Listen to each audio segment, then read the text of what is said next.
So Dave went and was going to come speak to us, and he was really excited, but he got sick today. And we got word of that just about 20 minutes ago. And Barclay said, well, I kind of jokingly said, Barclay, you want to present to us? And he said, sure, I kind of felt like I should be here today. He was supposed to be somewhere else, but he showed up, and he's got some things he's going to talk to us about. If you don't know Barclay, and you'll have to help me here a little bit, Barclay. Yeah. But he's an alumni of our department. So he's one of our students, and after graduating, went and started learning.com and was really successful with that venture and eventually sold that. And has since been doing some consulting work in healthcare and in education with different issues related to implementation and sustainability and things like that. And what did you say?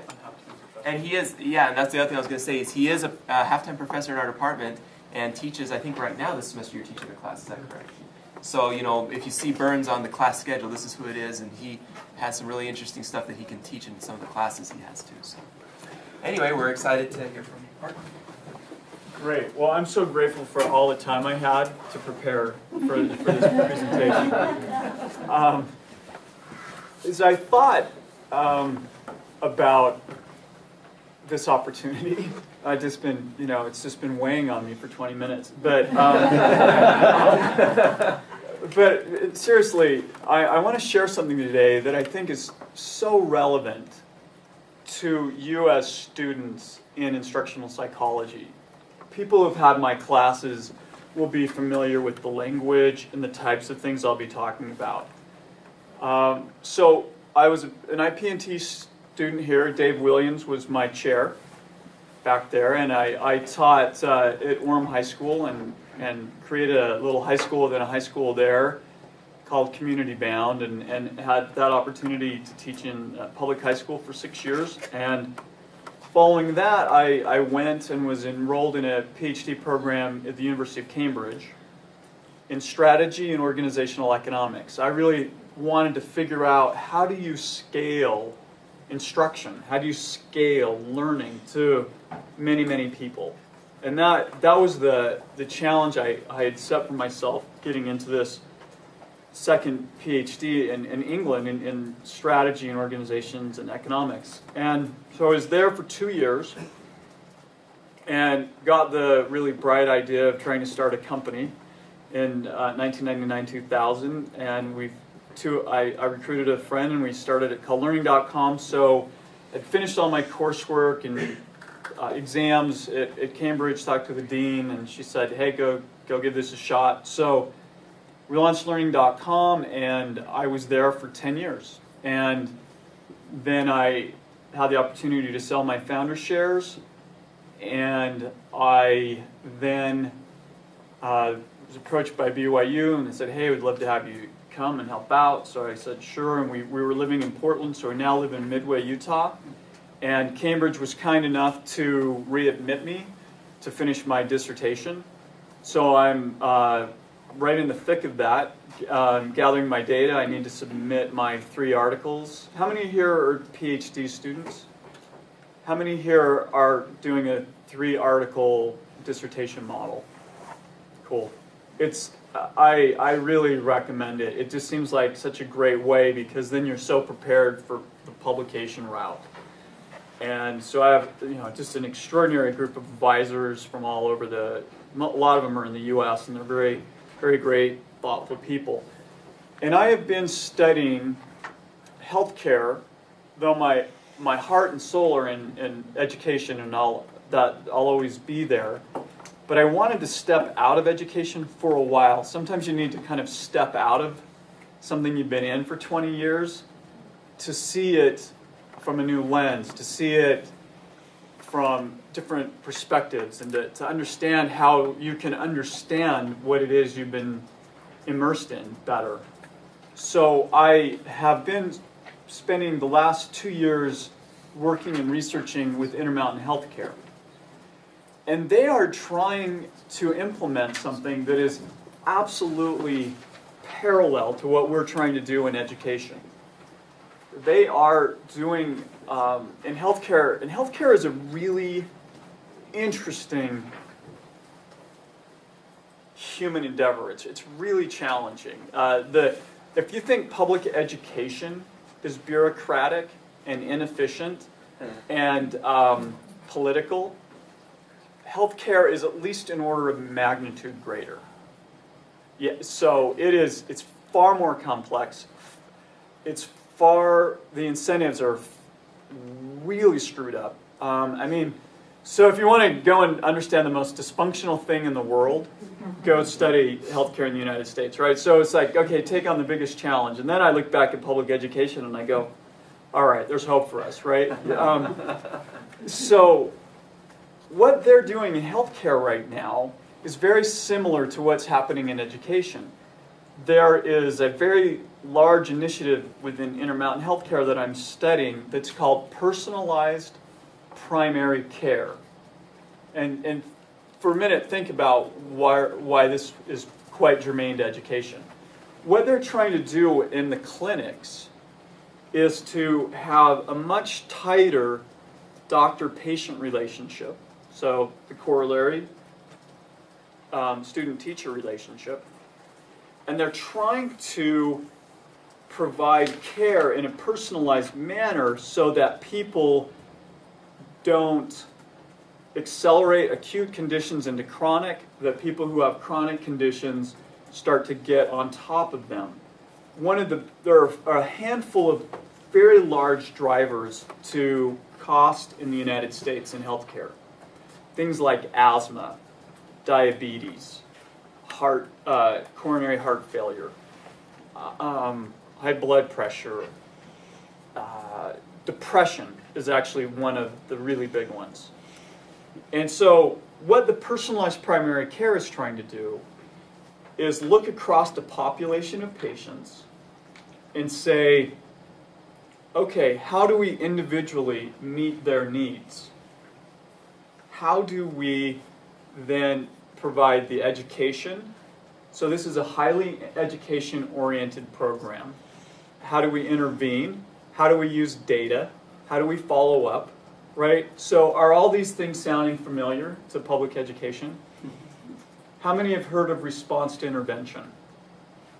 So who wants to give me a definition of response to intervention?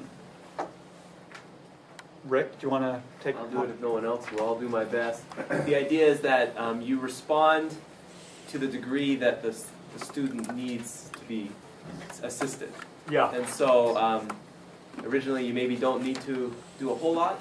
And then if you find someone, and the idea is to find them early before the situation becomes acute. Yep. And start responding in degree before the situation becomes out of hand. Yes. And it's tiered. So 70% might be in a more traditional set of interactions, instructional interventions, and tier 2, a little more rigorous, tier 3. Well, personalized primary care is essentially a response to intervention model. They parallel almost exactly, right? Because you have a population of people, just like a school has a population.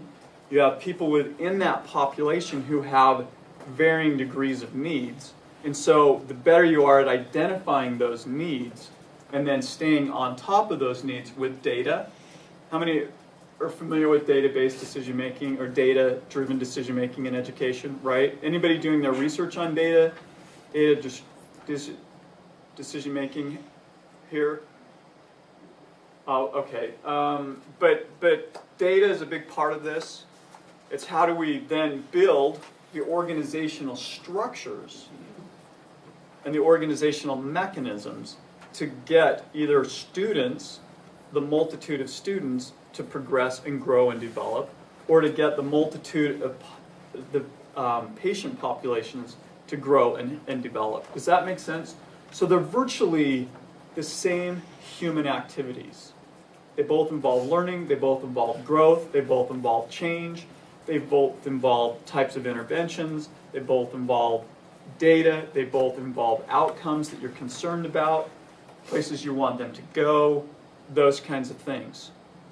So the bulk of the time I want to spend today is discussing a set of concepts that are really, these are lessons I actually teach my kids these terms because I think they're so important. So when I got readmitted back into Cambridge, I took my 15-year-old.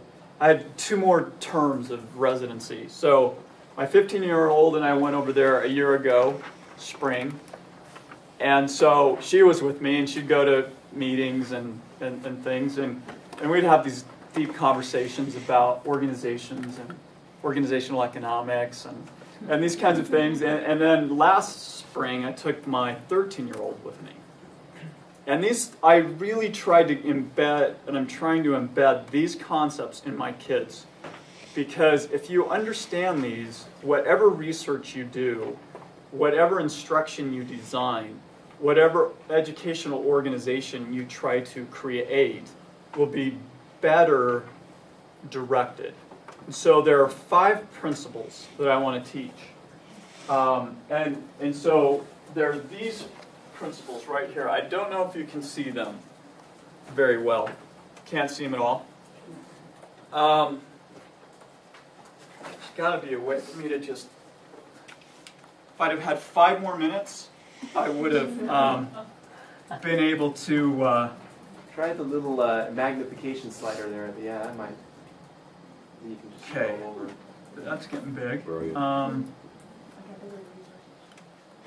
Yeah, I've got the word resources. Yeah, okay. So how do I... Okay, I think I got this. Come on. There you go. Okay, we're getting closer, right? Is that getting a little clearer? Collapse the side, you've got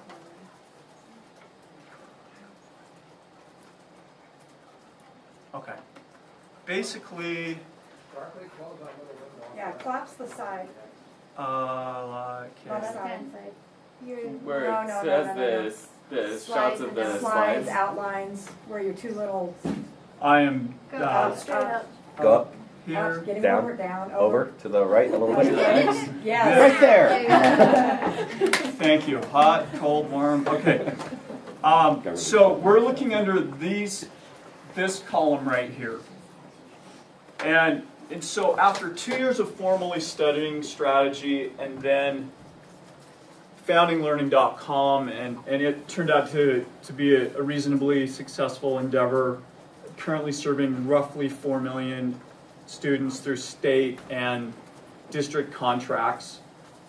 It dawned on me in 2005 what the whole point of life was and the human endeavor. Like, it was like I still remember sitting down with this mentor of mine, Lee Perry, who's over in the Marriott School, and we were at a Macaroni Grill, and they have you can color on your right, and so I'm like spreading the everything around, and I said, Lee, I think really at the heart of what we're trying to do is create value for people in organizations, and that everything else is an appendage to that. That if we understand that creating value is the heart of what it is we're trying to do, with whatever endeavor it is that we're trying to do, then we can build the organizational governance, the capabilities, the resources, the instructional designs, the assessments around getting to that value. So that was in 2005, and I've just thought about it probably every day since then. I've written it, my dissertation that I'm finishing up right now at Cambridge is around what are the drivers, what are the mechanisms that get you to value. But I want to spend the bulk of the time on talking about the nature of value. So if you'll look under organizational performance, I use that term because it's a more technical term in terms of economics or management or those kinds of things, right? So it can be, you could call it performance, you could call it outcomes, you could call it results, you could call it desired cool things that happen. I don't know. I mean, it'd be some kind of direction that you're walking your energies towards. And so in economic theory, how many of you in here are into things related to innovation? Well, that's a lot of... Now, raise those hands high again. I want to count that really quick. 1, 2, 3, 4, 5, 6, 7, 8, 9, 10, 11, 12, 13, 14, 15. Right, like more than half of this crew here has some thoughts about innovation. Now then, the question is, how many of you in here know of Joseph Schumpeter, who are interested in innovation? Everybody? Go Google Schumpeter, Schumpeter, I believe. He is a very thoughtful economist. He's from Austria, but ended up in the States. And he talked about a term that's popular now called creative destruction. But that's not really at the heart of his message for me. I should, if I'd have known I was going to give this speech, I would have brought his book on the history of economic analysis. It's literally as big as my hand is open. But he talks about 3 kinds of economic value. And these 3 kinds of economic value are really nice frameworks to think about value, to think about the outcomes that you're trying to get at with dissertations, with master's theses, with projects. The 3 primary forms of economic value are, value and use. So can you all see value and use there? Yes.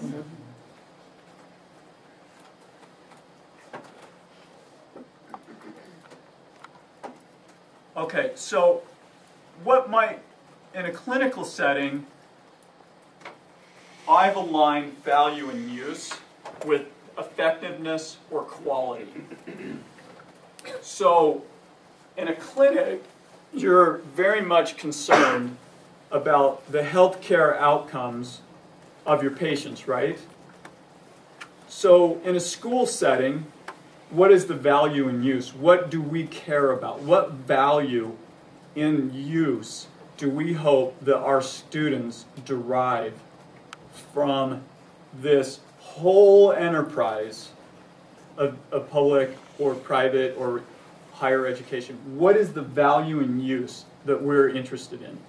I think that is a really interesting question. And I think part of the reason why we struggle in education to progress in our ways of looking at the system is because we can't agree on that exact question about what our value and use should be. Yeah. I read an interesting book in grad school where it said there's basically 3 main metaphors for the purpose of education. So if you ask 3 different people and say, what's the purpose of education, you'll get 3 different answers.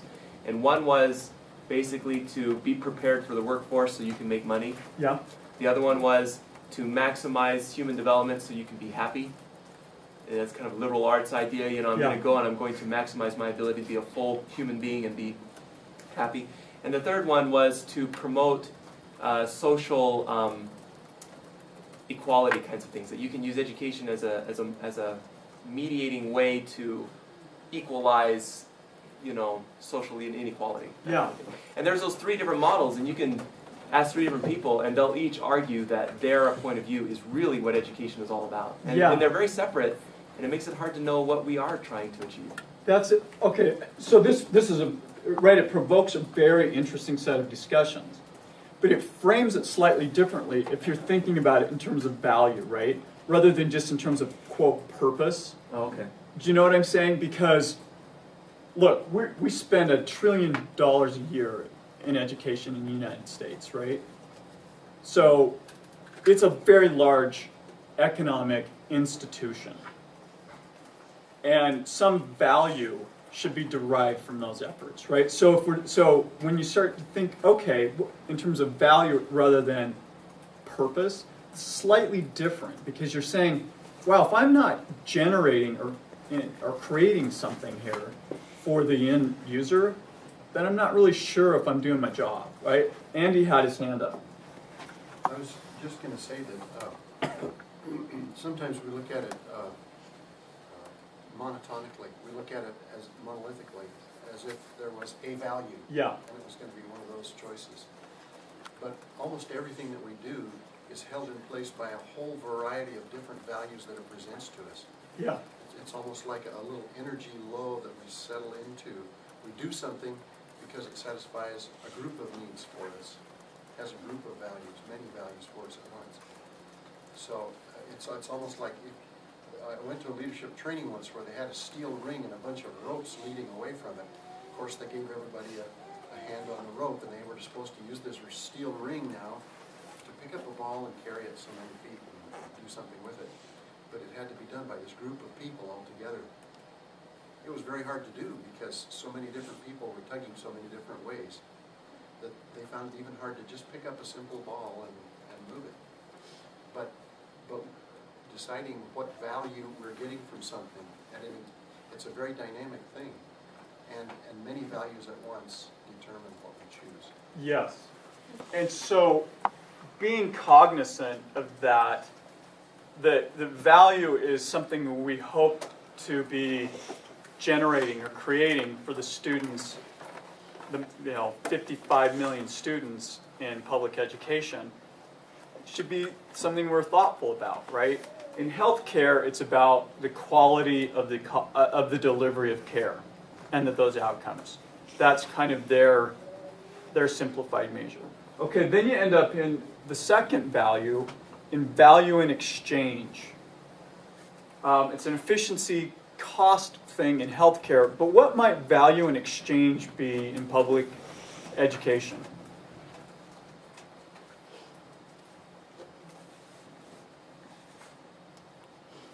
As a teacher, is it worth doing this to take this much of my time to get what I want out of it?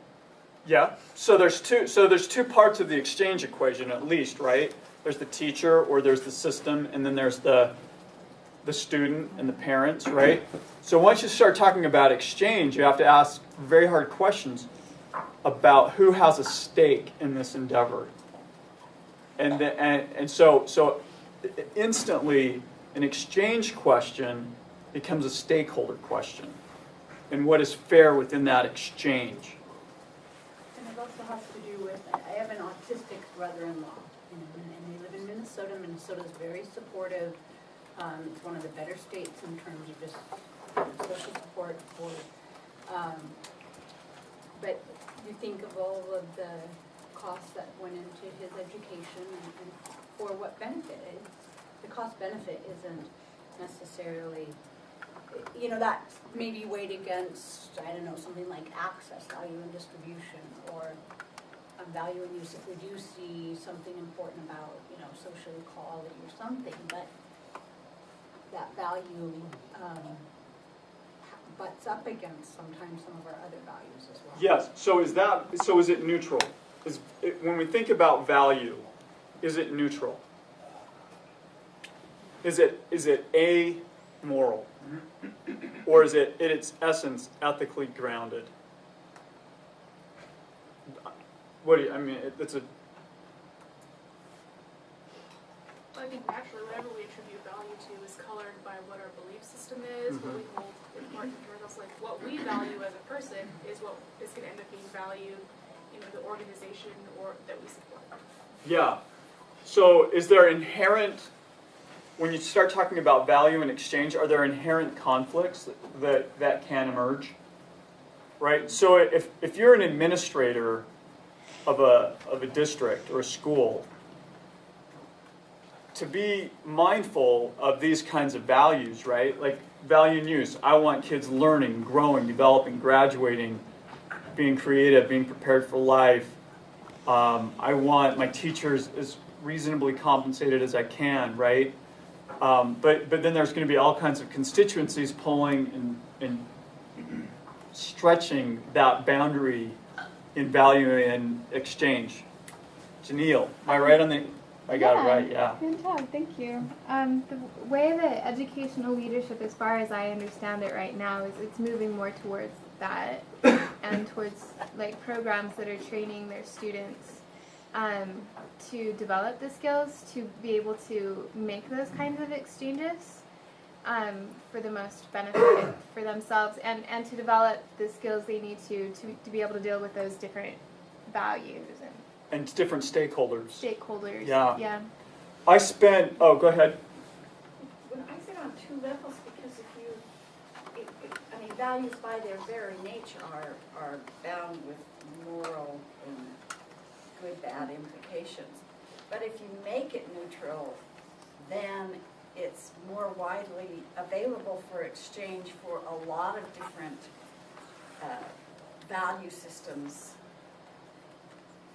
Yeah, and stakeholders, right? And stakeholders. So it's interesting to, I mean, when you think of it economically and you think of trying to make it, you use the word value, but I almost think of it as value neutral, so that it can be employed for lots of different values. Yeah. Well, it's a very interesting notion, right? Because you have at one level, it's ethically grounded. At another level, you have value systems, right?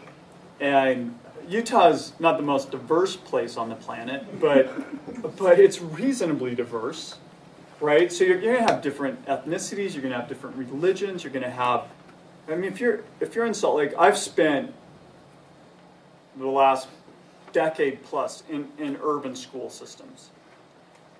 And so I'm just acutely aware of the diversity and the issues when you're talking about diverse populations. Right, so that's a really interesting point you bring up, right? So whose values, what does that mean? Whose exchange, right? But these are interesting tensions that we have to be mindful of. And when we're researching, when we set up our dependent variables, our dependent measures, it's just really helpful to kind of go through that kind of a value analysis and say, what am I looking at here? What am I trying to get at? Is this a value and use outcome? Is this a value and exchange outcome? Right? Value and distribution. So this is where all the hubbub about the Affordable Care Act comes from, right? It's an access issue. It's a really interesting question because who should get access to something, right? So it's a very interesting question, and I don't want to debate this point, right? So it's just that we swim in value and distribution environments. How about education? How many of you have heard of drop down, drag out fights around access issues and distribution issues? I mean, this is a very common thing, right? It's very interesting. I have a son who's still dyslexic, and he's on an IEP. So what does that mean for him? He's in second grade. How do we think about that? How do we think about access to people who can actually help him? Are some places better at that kind of access than others? Are some better at access while at the same time doing it efficiently and effectively, right? So if you can get all three kind of swimming in harmony, value and use, value and exchange, value and distribution, then you have a healthy system. Very hard to get there, and that's what I'm trying to model. What are some of those key factors to get all three of those things playing as happily and healthily as they can? But access distribution is a big issue in education, right? How many of you have public age school children, K through 12? Raise your hands. How many of you are mindful about where you live based on the nature of the school that your children will attend? Right? We all have it. We're all thinking about this way. So every actor in the public education institution is thinking about access and where the best place that they can afford is for the best possible education. Virtually every person is thinking that way. It's a really interesting thing to think about when we're thinking about public education. Andy? And it's interesting to see how differently people define that. For instance, I live up near Lone Peak High School. Okay. If you have a youngster who is an athlete or certain kinds of performing areas, people are dying to get to that high school. Yeah. Unless you're a band. Unless you're in band, then you want to go to. Where do you go? If you're in band, where do you go? All right. See, we're all doing this, right? We're all actors in this system making decisions about access. And if you want to excel in some of the other areas, you go to TIMFU. If you want to play on BYU's football team, I think, isn't TIMFU the place? Provo. Provo. TIMFU or Provo. TIMFU and Provo, okay. Yeah, my daughter is in competitive drill. Nice. That is a different category of human behavior than I'd ever noticed. Like I wasn't prepared for it. And when we moved to Utah, so she'd done it. She was on the drill team in Oregon. Man, there was energy behind it. But when you come here, it's literally a religion. And there are schools like Bountiful High School. They're the top dog in this food chain, right? They go to New York this summer, and they hire a New York-based choreographer. And so imagine flying, 25 girls to New York, getting choreographed by a New York choreographer, and they did their entire dance on stilts. Even their roles and everything, right? Like all the other girls are just shell-shocked. They don't even know what to think, right? So we're talking some really intense access and these kinds of things, right? It's just really interesting to kind of think about these three types of value. There's two other types of value that I don't spend too much time thinking about in terms of what I'm trying to do for students or patients, but they're kind of the elephants in the room. And if you're not aware of these elephants in the room, you end up getting burned. So there's value in environmental fit. What this really implies is that as an organization, I have grown, adapted, evolved, co-evolved, that I can still be in a position to gather external resources to continue on. Does that make sense? So even a school like BYU has to be thinking about this, right? Because if BYU's fit gets fundamentally off from its sponsoring institution, what happens to its environmental fit? Restructure.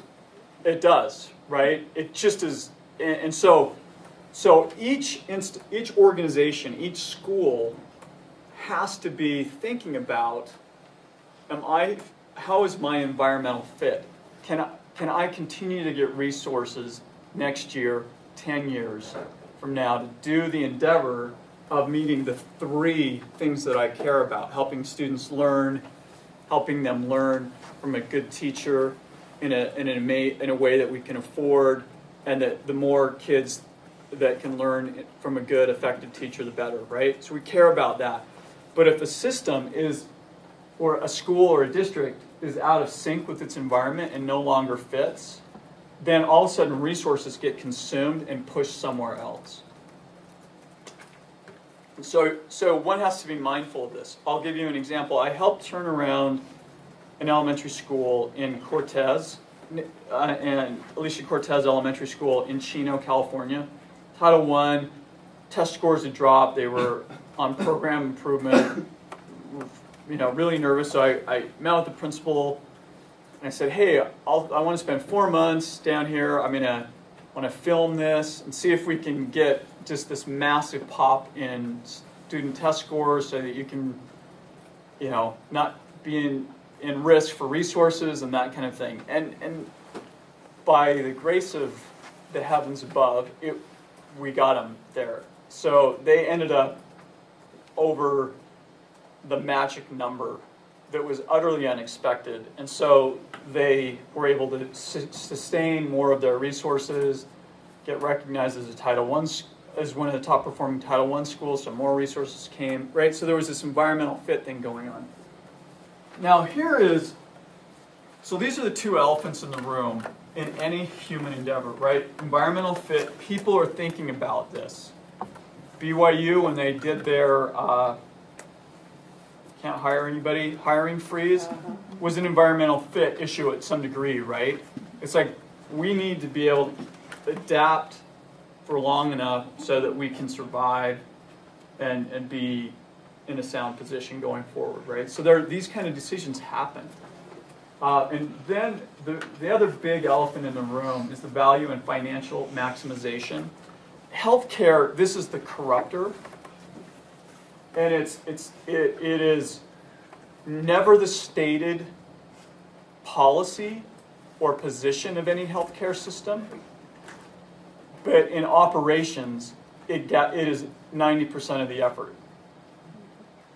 So this is the elephant in the room that literally, it's the dinosaur in the room, right? It literally takes up almost all of the oxygen, is this value and financial maximization.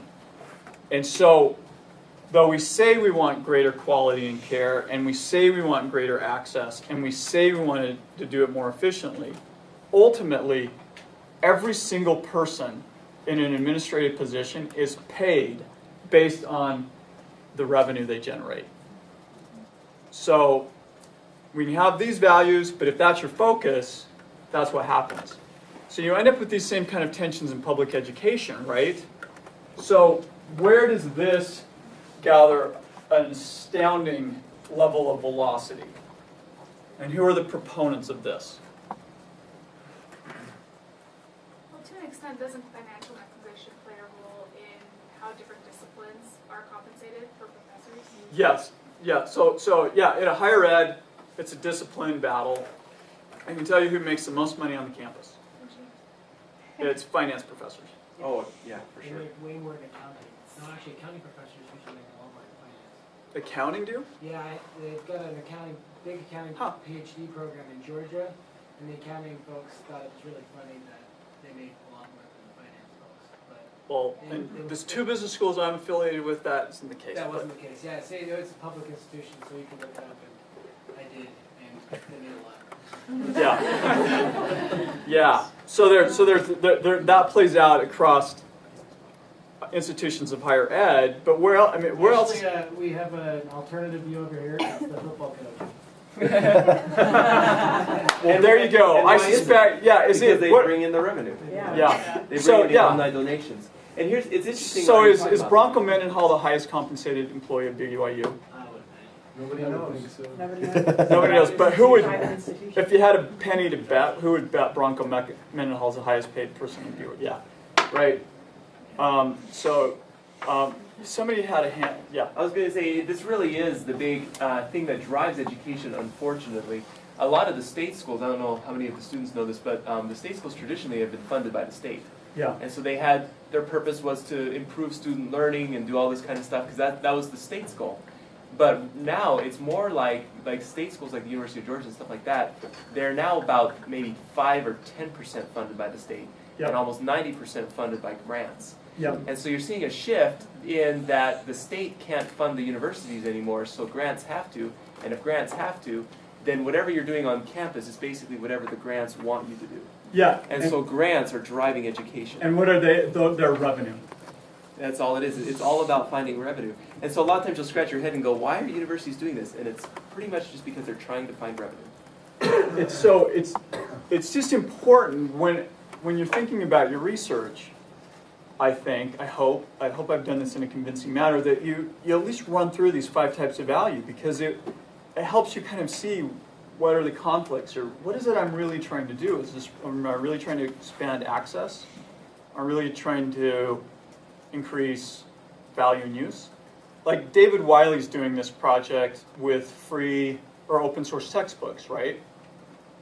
So this is a casebook example, a textbook example of 3 of these principles, right? Value and use. So we're testing if a high school student's using open source, is the learning comparable to the $100 Pearson textbook? So that's a value and use, right? Value and exchange, $6, $100. So we have an exchange efficiency issue going on, and access. If we can do it for $6 a year or less than the $100, do we have a different, does that change the access equation? Right, it does. So you have all these things swimming, and then what happens then is you end up having stakeholders in this span who are threatened by that, who will hire lobbyists, who will build in legislative pressures so that you have to have textbooks this way, you can't print them, right? So what happens is you end up having these very big policy debates over something as innocuous at one level as open source textbooks. But I can tell you for sure, with absolute certainty, that in virtually every state in the union, there are lobbyists trying to kill open source textbooks.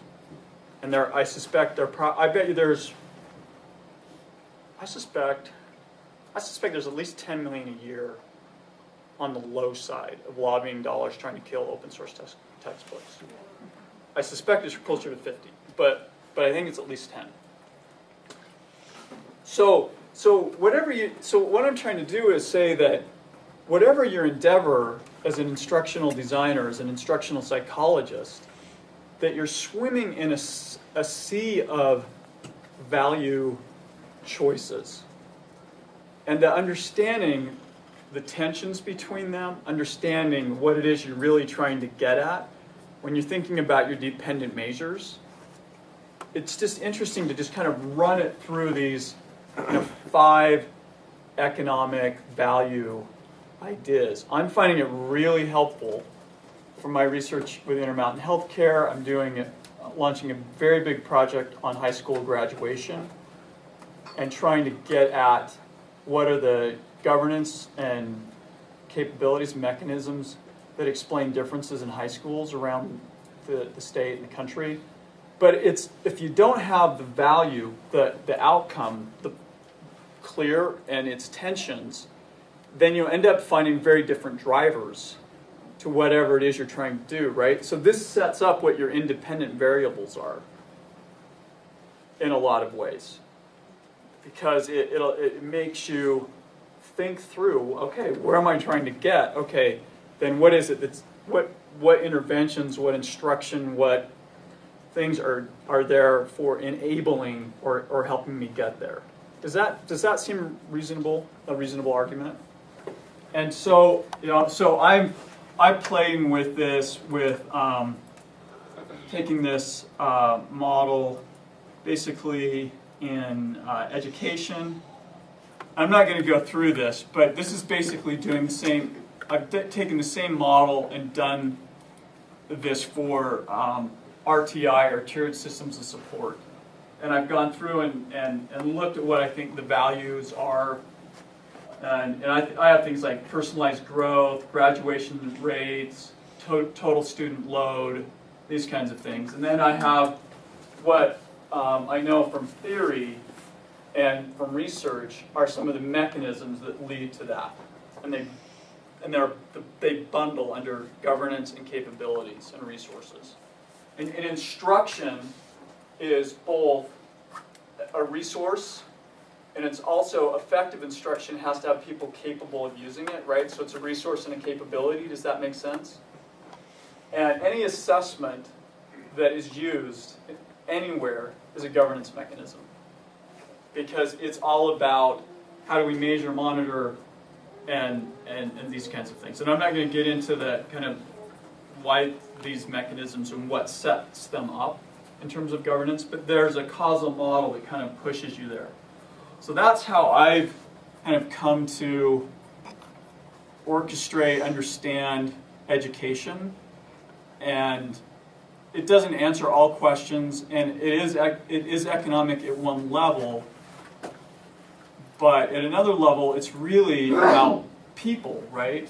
And value is about people, and people getting something, them growing, them developing, them learning, them becoming. That's it, right? As when I teach a class, I feel this profound ethical responsibility that if my students don't derive some value and use out of that class, I would just feel really badly. Like, it's the kind of thing that I would go to my bishop about. Like, I'd be so concerned about it, right? I just think we have these obligations as teachers and educators. And if you're designing something for somebody in some educational setting, well, I sure hope that there's value in that, right, for the user. That they grow, that they learn, that they develop, that they become, that they are more than they were when they showed up at your module or your endeavor or your class or your whatever you do, whatever you create. It's about people growing. It's about people experiencing it. It's about people coming together as a community. It's about people discovering that they are capable learners. I think that, for me, one of the things that I did when I was helping this school turn around is I knew that I had to help the student bodies shift in their identity to see themselves as capable learners. And so I took and I worked with the 100 most at-risk kids, and we just spent amazing amounts of time, and the teachers did, and we really helped them shift in their identity to see themselves as capable learners. It was just a really amazing thing to watch. But we, as designers, instructors, as leaders, have at stake the identities of the people that we are in some way serving, right? And so I just hope we're mindful of that, mindful of it from different perspectives, and that we may get better at it, that we may improve in that endeavor, is my talk. And I ended on time. And there you go. Thanks. Thank you for coming.